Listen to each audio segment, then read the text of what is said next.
Hello everybody and welcome to another episode of Micks Mowers, and today's episode we're going to be doing a service on a Hayter Harrier 41 that I've just this second picked up this morning about an hour ago off of Facebook Marketplace. I believe I picked it up. No, it wasn't. It was Gumtree, off of Gumtree. I paid good money for it, but there's still wriggle room in there for the machine to sell and make a profit, and that's what I do.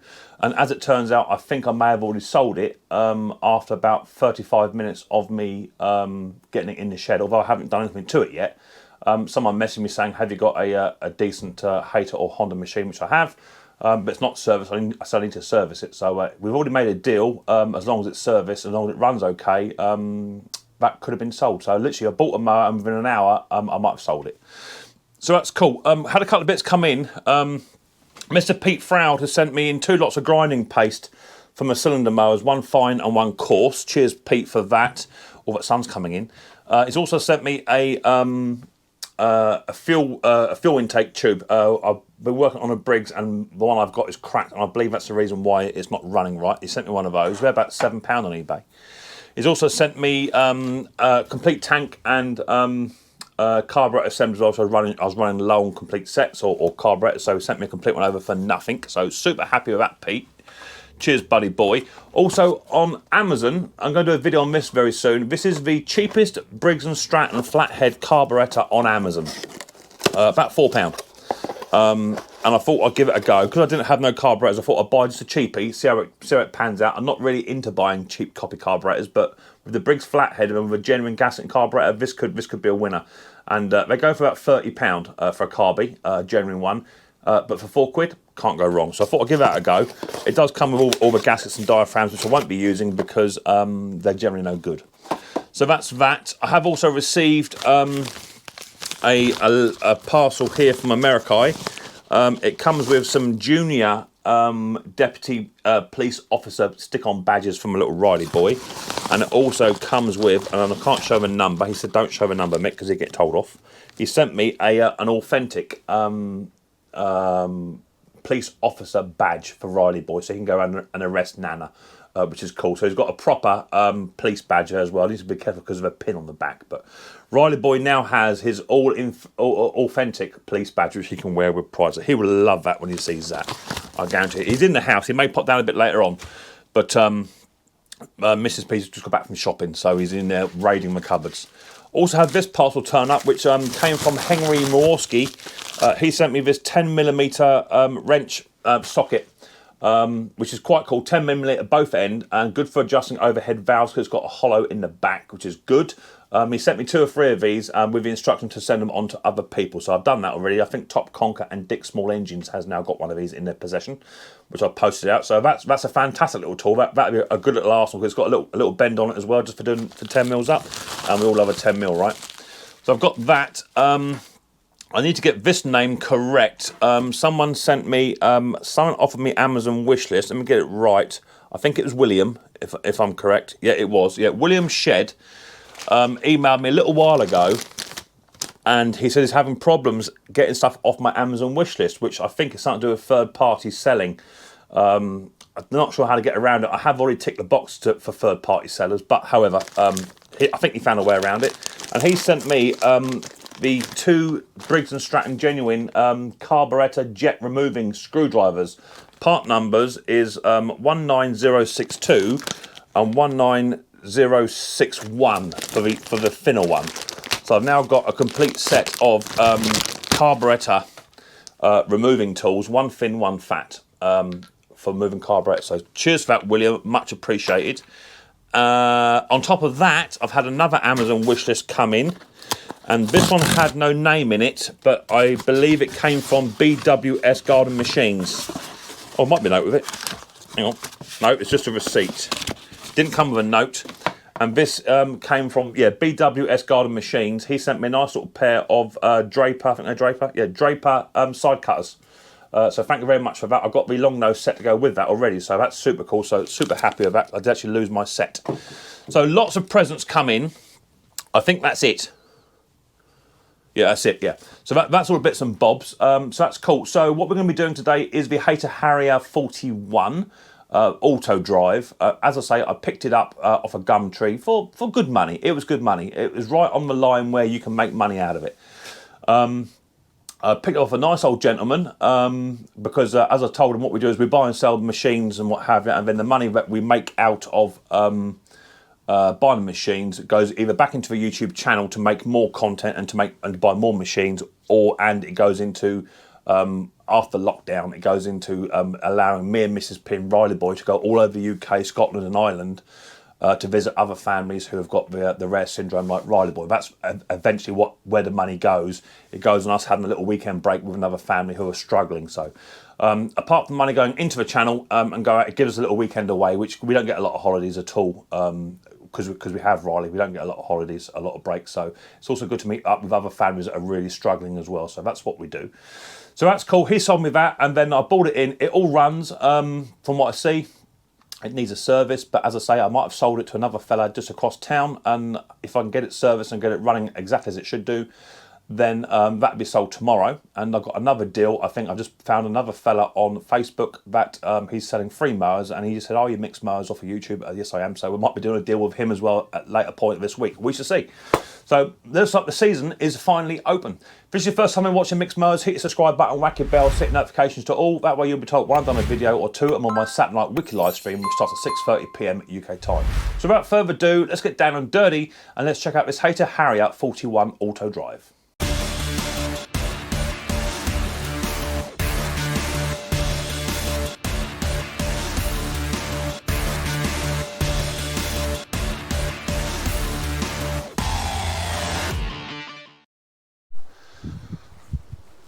Right, Hayter Harrier 41 auto drive.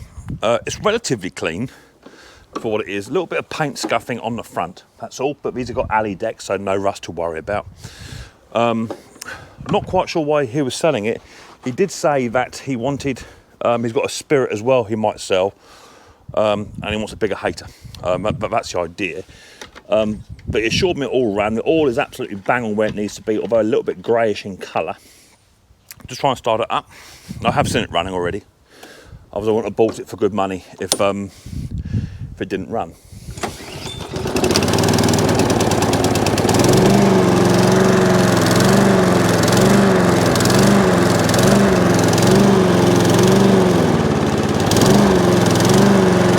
Got a bit of a hump to it, but it does settle down. Might be low on fuel. Drive works.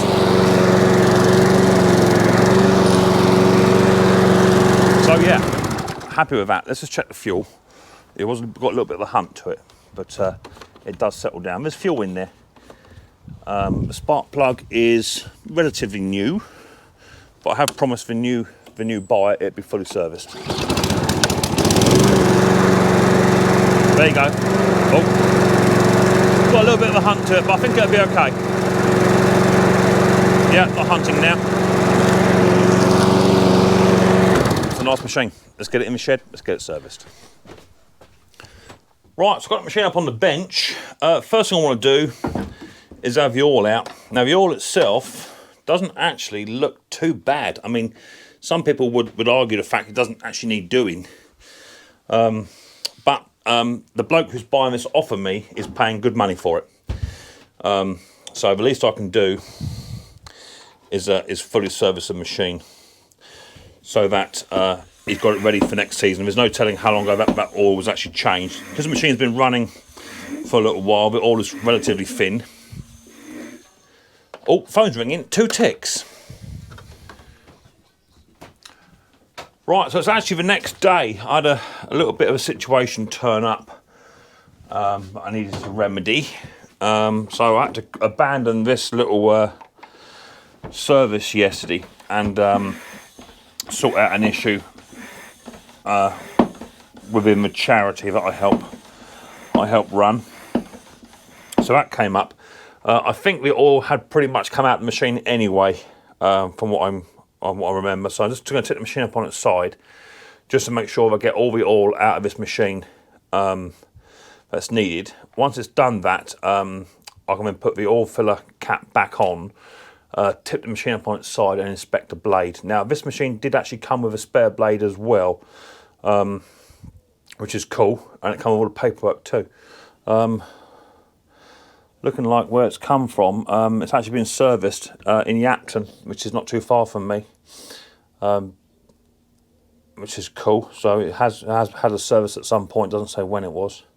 So I'll let this all drain out, and then I'll come back to you when it's done it.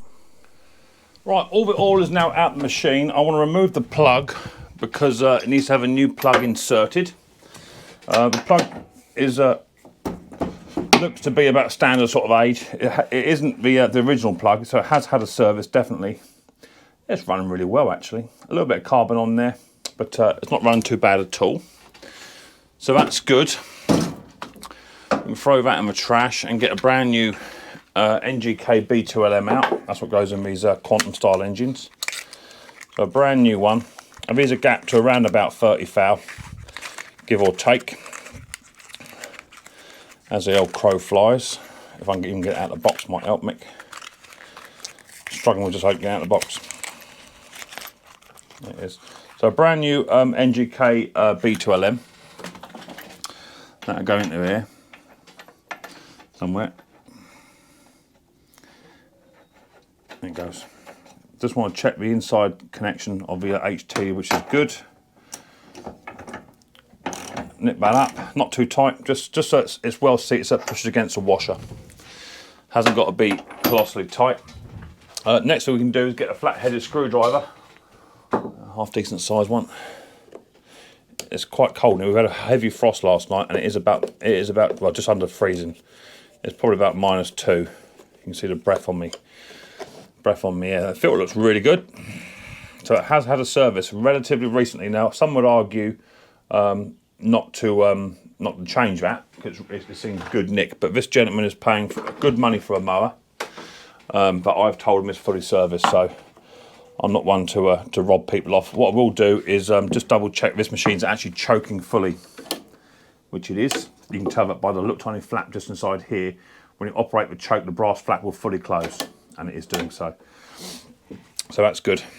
So for a cost of a filter, some would argue it's not necessary because the filter was actually quite good. However, that filter could go into just another mower I'm going to flip and just turn around, but that's really bad. So the filter won't be discarded because it's in good condition. It'll be used on another machine, but I have promised the gentleman that I would fully service this machine. So all change, all is out, new plugs in, new air filter is also in, which is good. Next thing I want to do is tip the machine up on its side, up yonder. There's no oil in here to worry about, so let's tip it all the way over onto its tummy, like so. And here's a blade. Blade's well battered. It does want looking at, so we'll change that. Let me get set up and I'll come back. Okay, next is a blade, and what I've done is I've just tapped the 14mm socket onto place because the nut is a little bit rounded. So I want to make sure I had a good fitting socket. So I used a 6-edge socket, bashed it on with a hammer because there is some round off edges, and I have also just installed this blade stop tool, which I use quite a lot now compared to the air tool stuff, which is good. And all you've got to do then is once your blade tool is fitted, put your socket on, and with your breaker bar, it'll go up against that, and then you can just, with ease, undo your bolt. If you're interested in buying that blade tool, you can get it on the line, or you can just go to my description and you'll find there's a list of tools that I use, and the blade tool is in that list. So feel free to check that out. It wasn't done up massively tight, and they don't need to be either. I will have problems getting that socket off though later on. There's a little bit of anti-slip on there, but not a lot. I put a bit of copper slip on there as well just to help it out in future. Just want to check to see what blade is better, because it did come with a spare blade, although the spare blade is used, I believe. And the other blade actually is spot on. It's actually 10 times better and doesn't need sharpening. That blade's been sharpened already. So that's good. So what I'm going to do is I'm going to keep this blade myself, get it sharpened as a spare, and he can have this one here. And this, as I say, this one here has already been done. Got a fantastic edge on it. Been doled off on the back as well, which is nice to see. So let me do a bit of copper slip. Right, screwdriver, Mick. And I've got some anti-seize compound or copper slip, whatever you want to call it. I call it old pants because it smells like a pair of old pants. If I go into my boys' room, there's 3 boys in there. This is what it smells like in the morning. So a little bit of copper slip on there. It doesn't have to be excessive. Just enough on there just to get them threads lubed up. And then we're going to put that back in there with a copper slip. That just makes it easier for the next gentleman who wants to go in there to change the blade or to sharpen it. Makes it a bit easier for them. So they don't have a massive chore. The anti-slip, anti-friction disc plate is in good condition. Nothing wrong with that at all. So this new blade of gold, I'll make sure it goes around the right way with a lift on the inside. And then the collar sits inside like a retaining washer. And all you then do is just offer that back into its said position. And then what we're then going to do is just rotate this round so that the blade stop is now up against here. That's catching somewhere. Where's that catching? That's on the top of that friction disc, but it's going to pull away in a minute. That'd be fine. So make sure that washer, as I say, is where it should be, which is fitted to there. Offer that in. Now it's just touching the bottom of the deck here, or the top of the deck, just here. But this friction disc will actually pull that in and make it so that the blade actually bends back out, which is what gives you the Hayter its low cut. So as you do it up, this will be pulled in, so it's concaved, and it won't rub. So when it gets to a certain bite point, it'll go up against that blade brake like it has now, up to here, and now you can undo this blade up sufficiently without it slipping. And that's got a foot breaker bar on there, and I'm pulling on that. There it goes. So that's up nice and tight. Socket going to come off in one go? Yeah, lovely. So now that blade is not now touching the side of this deck as it was before. So nice new balanced blade on there, which or sharpened blade, which someone has already put on. So happy with that. The underneath, it looks very, very good. I want to get some lithium grease just to spray up inside these axles. So I've got some lithium 3-in-1 grease here, which I use just for the bearings, bits and pieces, just to give it all a bit of a happy birthday. Just work them into the wheels so they run nice. And I should do it on all 4 corners, so let me tip the machine up the other way. I'll do it on all 4 corners, just so it gives it a bit of an easier run. So let me take the blade brake off. Blade stop tool. As I say, you can find that on my description. I think they're about, I don't know, I don't want to say how much they are, but they're not a great deal of money, but for the home user, they're a good little tool. And you can just throw it in your toolbox if you haven't got the air tools. And I've got the air tools and the impacts. I've got all of that stuff. But I have actually favoured using the hand tool because I think so many people just impact them on, do them up, they're so tight, but eventually you can't get them off. That's the problem. So a bit of lithium grease. That's got a collar on that one. Let's take that collar off. That stops the grass from getting in there. I'll put it on again in a minute. Put that into there. Some around the back.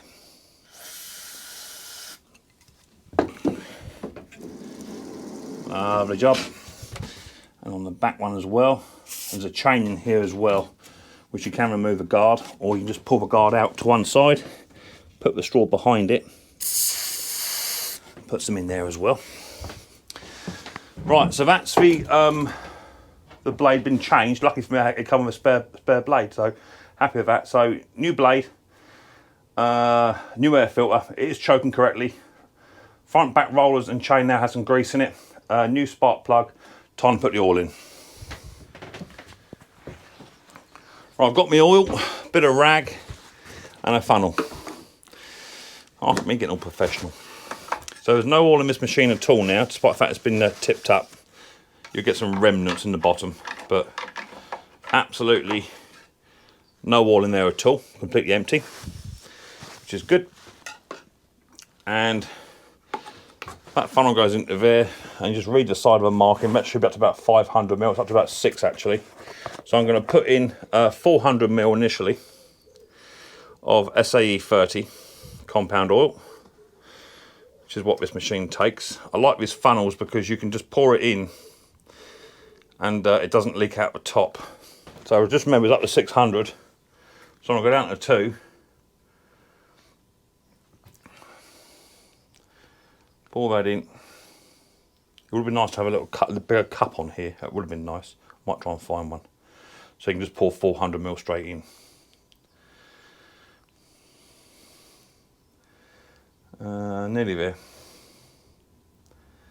That's going to be about 400ml of SCAE 30 in there. Okay. So what I want to do now is pick that cap up in a minute. What I want to do is let that drain down through. Give it 2 or 3 minutes just to sit, and then I can do a test on it to see how low it is or how high it is. That cap come off of there, didn't it? I don't know where my oil cap went. It's gone for a Burton somewhere. I'll find it in a bit. Oil dipstick gauge. It's important to let it run down through because it is quite cold in here, as I say, so the oil is quite thick. Just take your first reading. Just like a car, if you're not quite sure. So that says bang on the money. So 400ml that took, but it is a bit thick. So what I should do is I should just run the machine up a bit later on to double check that the oil level is actually fine and doing as it should be doing. So HT can now go back on. We're now happy with the machine. That's on. In fact, it's not a brilliant fit. I'll get a pair of long nose pliers. Got my new pair here, which someone bought me. And all I'm going to do is just going to give that HT just a little bit of a crimp, just on the end of it, just to close it up, because it wasn't quite grasping the top of that spark plug properly. It should be a nice click noise. Like that. That's better. That's on there. Get a better spark. The pull cord looks absolutely fine. Nothing wrong with the pull cord whatsoever. So no sense in doing a new pull cord if it doesn't need it. It's not essential. It looks absolutely fine. No tears in that at all. So happy with that. And that's the machine now fully serviced. I will double check the cables, but they all seem to be working fine. Bit of lifting grease down there, bit of a penetrating fluid just to keep it nice and supple. Just make sure that the dead man's cable is coming away from the micro switch as it should do, with plenty of room. And what I will do with that is give that a little tiny clean as well, just to make sure it does make good contact when you pull the switch back. So just put a bit of tissue in there, just give the old end of the switch a clean, just to make sure the dirt's off of it. That's better. Okay, good. So one Hayter Harrier 41, now fully serviced. Blades was already pre-sharpened by somebody else. It come off a nice old gentleman. I'm guessing what he done was he had a spare blade which he had sharpened up, so that's cool. So I've now got a spare Hayter 41 blade should I need it.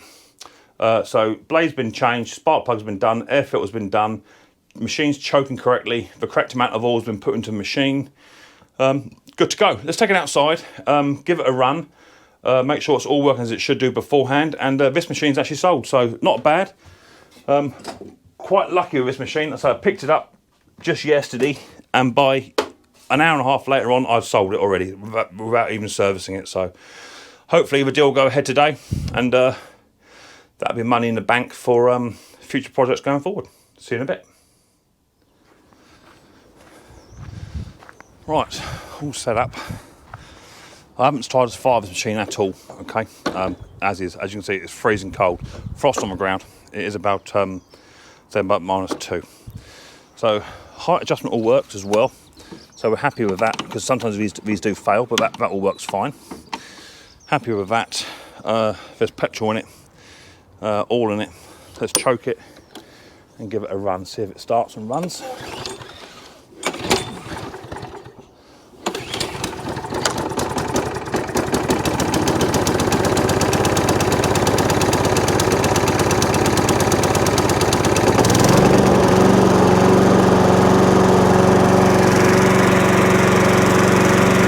So straight off the bat, what I'm noticing, no hunting. So it's probably the air filter sucking the right amount of air. So that's good. Drives. Yeah. Fine little machine that is.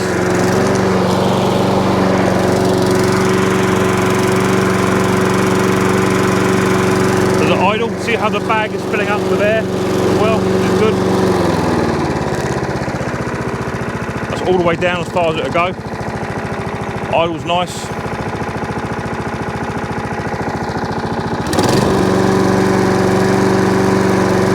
Lovely. Super, super happy. Okay, so that's the Hayter Harrier 41, now all up, done and running. It was running beforehand, but it needed a good service. It was a little bit of a hunt beforehand, and that hunt has now been cured, I believe, by the correct air filter being put in it. It's just not sucking enough air into it, possibly. So it's running fine now. It had a blade swap because the new blade I got given, second-hand blade, had already been sharpened and had a fantastic edge on it, so no need to change the blade there, so that was good. And new spark plug, new air filter, all changed. Quick little tighten up on the HT lead as well, because that wasn't clicking on very well. And just double checked that the choke was actually choking as it should do, and a bit of grease and lube around the bearings on the wheels and on the back chain as well. All the cables all good to go. So hopefully this gentleman who has now purchased this lawnmower from me will be very, very happy and actually last him for the entire season. Hopefully come back for another service, because it is a tidy little machine. That machine was purchased for quite a bit of money. I did pay good money for it, but in the end I think I have over doubled my money back coming back off of it, and I only had the machine overnight and done nothing other than just serviced it, so super, super happy. If this is the first time you're watching Micks Mowers, hit the subscribe button, whack your bell, set notifications to all.